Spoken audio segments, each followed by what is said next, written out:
Greetings, it is I, Foolish. After a long week of dealing with human beings and their communication styles, and their questions, and the negotiating conversations, no matter how much I love the human, there's times where I just need, like, a human-free Friday. And that's what we're doing right now. In fact, I'm so over the concept of dealing with one more human. I'm not sure what pushed me over the brink.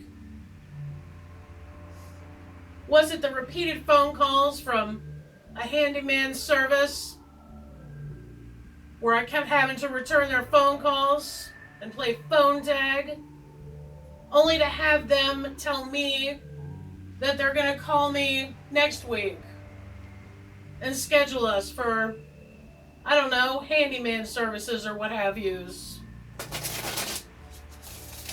That's like the 4th time that's happened. Stop calling.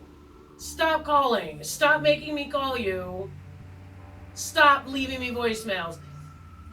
The next time I hear from those jokers, they better be scheduling me. Alright? I can only assume that the reason why they're doing that is because they're used to dealing with perhaps absolute a-holes who need constant communication with a contractor. But guess what? I don't want to hear from you. I don't want to talk to you. The only time I want to talk to you is when you're telling me when you're going to come out and do the shit. Alright? It could have been that. That could have been the last straw. Or it could have been, I got super excited, bunch of exciting interactions today. So I was all excited, right? Started getting all obnoxious. Extensive monologuing right to their face. Oh, foolish. Hey, listen. I'm a human too. If you think that I don't know that I'm just as annoying as everybody else who's annoying me, you got another thing coming, kid. I'm one of them because I'm a human too.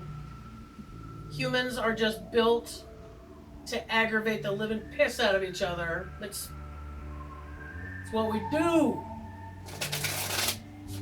Anyway, part of my self-care is to take a day or two and just not. Alright? Just not.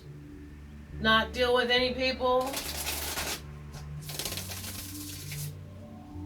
Only watch, cute otter and baby goat videos on the YouTubings, right? And tonight, I'm whipping out the Crow Tarot. Perhaps I was inspired by the Pee Wee Herman show, the classics, right? But for some reason, I just want to name this deck Crowy. I don't know why that is. We're gonna go with it because it's funny. Crowy. Pee Wee Herman had cherry, right? Probably some other object that he just stuck a Y at the end of and called it a day. That's what I'm doing. I'm just gonna, let's see if Crowy... I can't even say the name without laughing. Let's see if Crowy has anything to declare. What's Crowy been observing? Ugh. I have pulled some cards with this earlier, and, okay. And it went pretty much like that. Do we want to do, maybe one more, Crowy?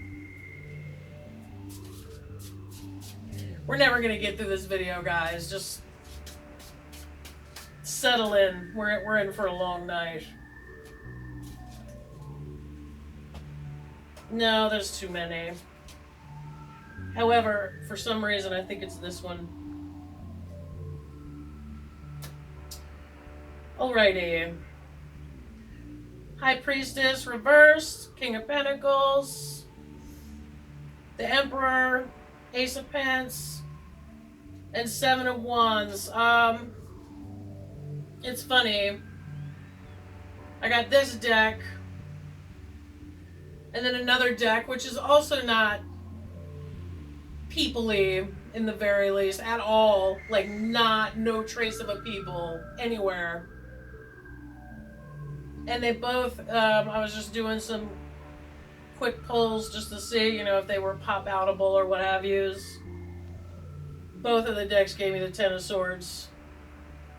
It's Ten of Swords week at Camp Foolish, alright? Hey. Alright, let's crack open this book here. The High Priestess. Oh dear. You know what? Probably because I've been hanging around people a lot. And you know what? I enjoyed like 98% of those interactions. That's not it. That's not even. Alright. However, the way I recharge is to not be around people. First of all, depending on what setting you're in, having to edit myself is just as exhausting as being patient. And it requires a lot of energy.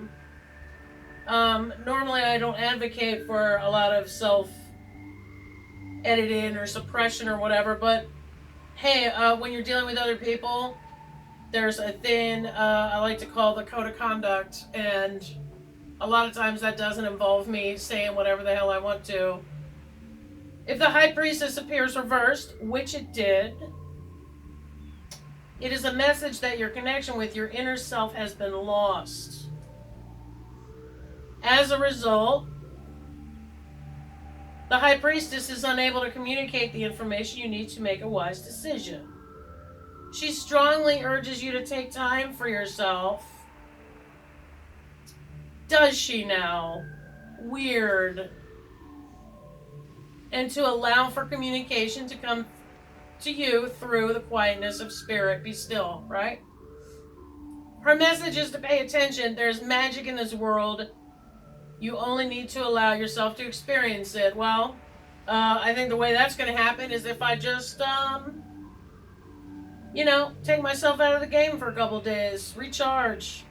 As my buddy Wrench would say, get my poop in a group, right? Now this book's kind of fun because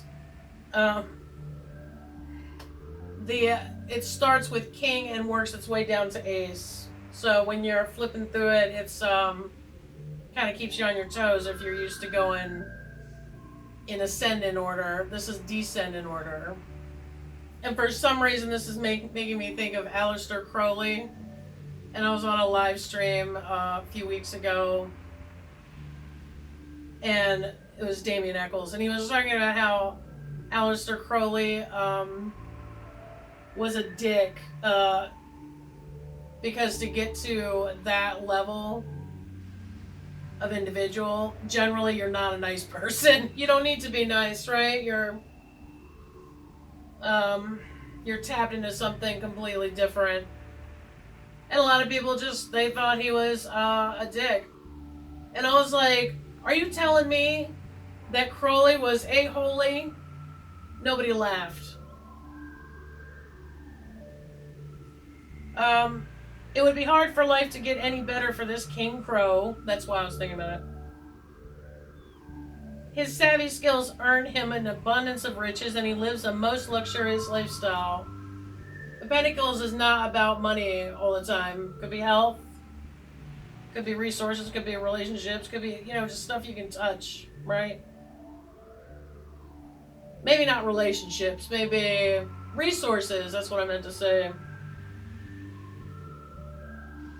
His heart is pure gold, and with wings outstretched, he shares all that he has accumulated. From material possessions to his acquired knowledge. He's always ready to help those around him reach their potential. Nice. This King of Pentacles brings the message to live a life of determination, grace, and a good heart. In doing so, you too will find yourself living an abundant life. I'm already doing that, honestly. I was just thinking, I hear not a lot of people these days. Maybe the pandemic broke most of us. But I don't hear a lot of desire.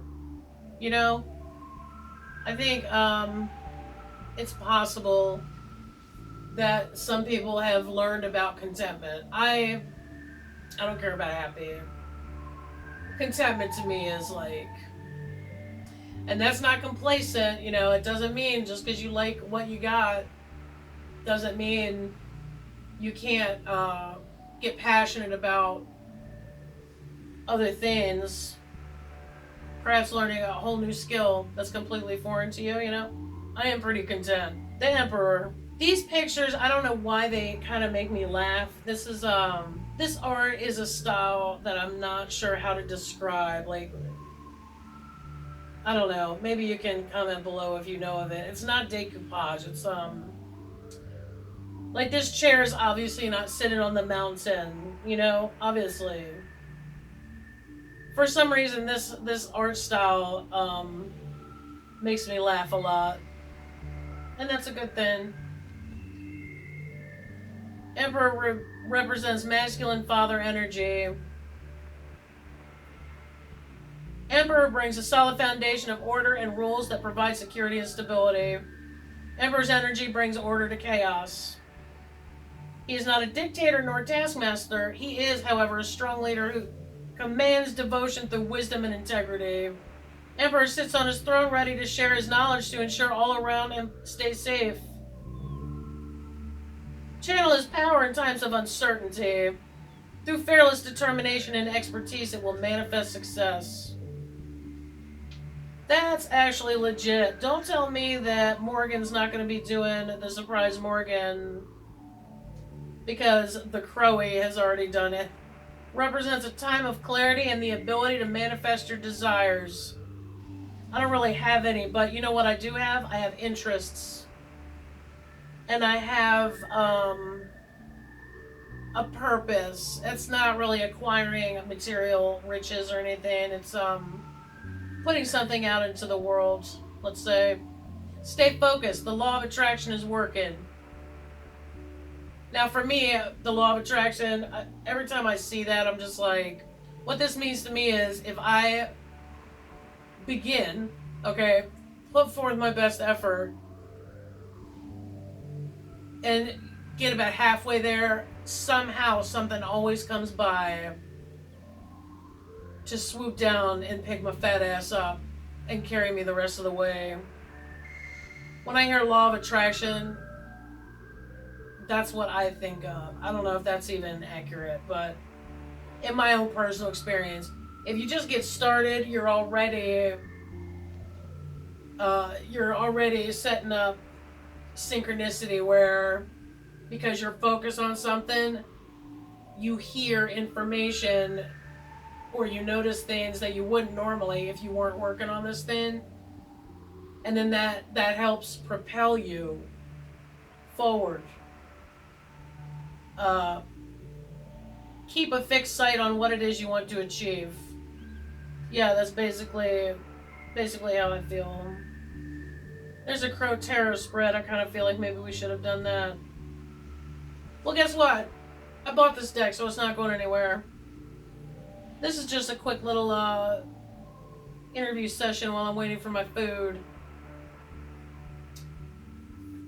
7 of Wands, right?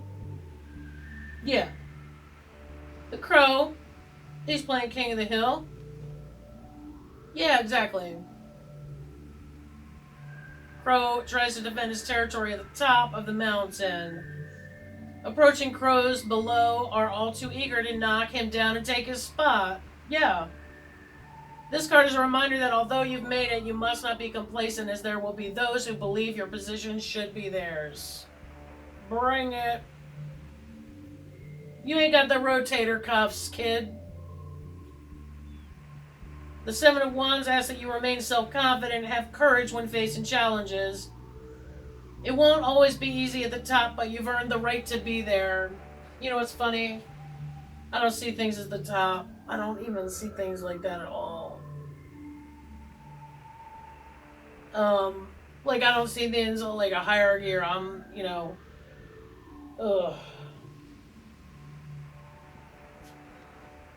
this person's above this person, whatever. I don't see things that way, but I understand what it's saying. It doesn't mean that I am above anyone. This is how I'm taking it. It just means I've applied myself. That doesn't make me better than them. But I am familiar with the concept of people who want to kind of,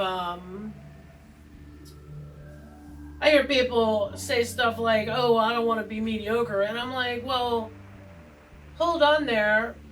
Hey, sport, at least make sure you cover the standards for mediocre before you go off charging a hill, like, make sure the basics are covered. Don't try to pole vault over just the good enough standard. Make sure you can meet that standard and then go launching yourself into the land of excellence or whatever, That's just my opinion. That doesn't mean anything, right? That's just how I see it. This is just a quick and dirty palaver with Crowy. I may have to come up with another name, because I think after the 100th time of me saying Crowy and then almost bursting out into laughter, that's gonna get old for you guys real quick. Maybe I'll find another name, but for now it's Crowy.